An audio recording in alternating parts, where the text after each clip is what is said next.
You might think you already know the story behind the Declaration of Independence, that it was signed on July 4th, 1776, by a group of men in a room filled with powdered wigs and grand speeches. But there's more hidden in the details than most history books ever mention. From lost original copies to a strange musical moment involving a fife and drum, this narrative runs deeper and is more unexpected than you might think. By the end of this video, you'll even discover why one of the signers ran for his life after signing his name. 1. It wasn't signed on July 4th. We celebrate July 4th as the day America declared independence, but the truth is, the Declaration wasn't actually signed on that day. On July 4th, 1776, Congress approved the final text of the document, but most of the actual signing didn't happen until August 2nd. Some delegates signed even later, so when you see fireworks on the 4th, you're celebrating the adoption of the words, not the moment they put pen to paper. The signing was a slower, more drawn-out process than most people realize, and it happened over weeks, not in one single day. 2. It was a group effort, but primarily Jefferson's work. Thomas Jefferson is often called the author of the Declaration of Independence, but he wasn't the only one involved. A group called the Committee of Five, Jefferson, John Adams, Benjamin Franklin, Roger Sherman, and Robert R. Livingston, was responsible for writing it. Jefferson wrote the first draft, and Adams and Franklin made some important changes. Congress then edited it even more. Still, Jefferson's voice and ideas shaped most of the final version. So yes, it was a team project, but Jefferson was the lead writer, and his words helped define what the new country stood for. 3. It was almost radically different. The Declaration of Independence could have looked very different. In his original draft, Thomas Jefferson strongly criticized King George III for supporting slavery, calling it a cruel violation of human rights. But that part was removed from the final version. Southern delegates, whose economies depended on slavery, refused to approve it with that language included. So, Congress deleted it to keep unity among the colonies. That decision left a major contradiction in a document that talked about freedom while ignoring slavery, a conflict that would come back to haunt the country for generations. 4. It was printed before it was signed. Before anyone signed the Declaration of Independence, it was already printed and shared with the colonies. On the night of July 4th, 1776, a printer named John Dunlap made about 200 copies of the document. These printed versions are called the Dunlap broadsides. They were rushed out to spread the message of independence as quickly as possible. People read it in newspapers, heard it at public readings, and passed it from town to town. The official signing with ink pens came weeks later, but the printed words were already making history. 5. The signers faced grave danger. The 56 men who signed the Declaration of Independence were not just making a political statement, they were risking everything. At that time, defying the British king was considered treason, a crime punishable by death. These men knew that if the revolution failed, they could be arrested, lose their property, or be hanged. Some had to flee their homes.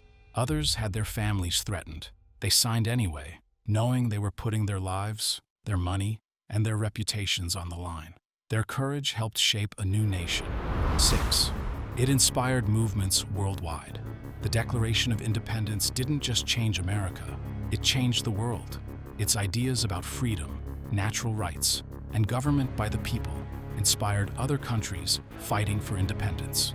Leaders in France, South America, and even parts of Africa later used its words as a guide for their revolutions. The idea that all people are created equal and deserve to be free became a global message. Even today, the Declaration's bold language continues to inspire movements for human rights and democracy around the world. 7.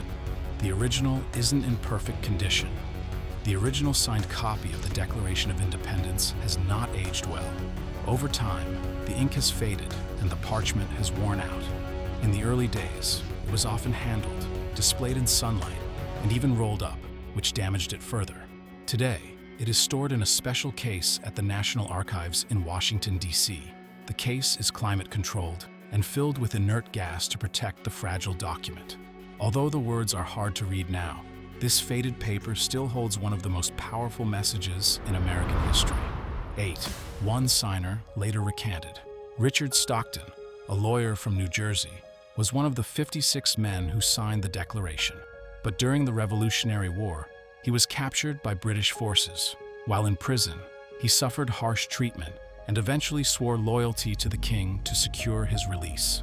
This act shocked many. However, once free, he returned to the American side and supported independence again. Still, the time in captivity ruined his health, and he never recovered financially. 9. It was read publicly. After the Declaration of Independence was approved, copies were quickly sent out to towns and army camps. Leaders read it out loud in public places like town squares and churches, so everyone could hear the news. In Philadelphia, it was read in front of a cheering crowd. George Washington even had it read to the Continental Army to boost morale. Hearing the words, "All men are created equal," gave people hope and fired them up to keep fighting. These public readings helped turn a written document into a powerful rallying cry for independence. 10.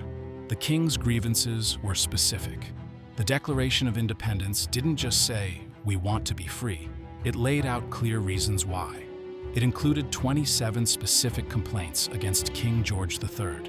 These covered everything from unfair taxes to blocking laws that the colonies tried to pass. The colonists believed the king had abused his power and ignored their rights. By listing these in detail, the Declaration acted like a formal legal case.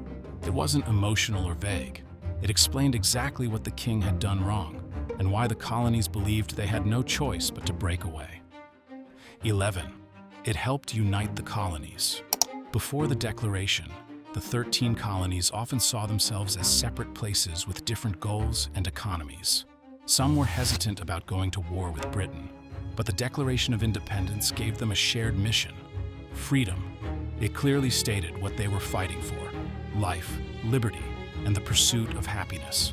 That message helped bring the colonies together as one united front. Even with differences, they now had something in common: a vision of a new, independent country. The document turned scattered colonies into the beginnings of a single nation. 12. Its location was kept secret. During the Revolutionary War, the Declaration of Independence was treated like a treasure. If the British captured it, it would have been a huge blow. So the document was moved in secret from Philadelphia to Baltimore, then further if needed. At one point, it was stored in a hidden trunk. The people protecting it took great risks. This showed how much it meant, not just as a piece of paper, but as a symbol of the new nation's fight for freedom. They believed it had to survive, no matter the danger. 13. It continues to spark debate. The Declaration of Independence is still debated today. Its famous words about equality and rights have been quoted in fights for civil rights, women's rights, and more. But people also point out that when it was written, those rights didn't apply to everyone, including enslaved people and women.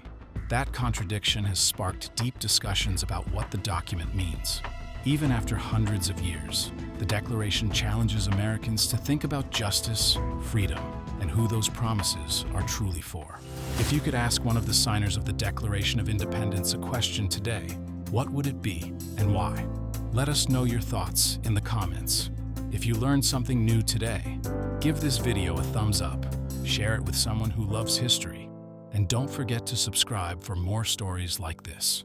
Thanks for watching, and we will see you in the next video.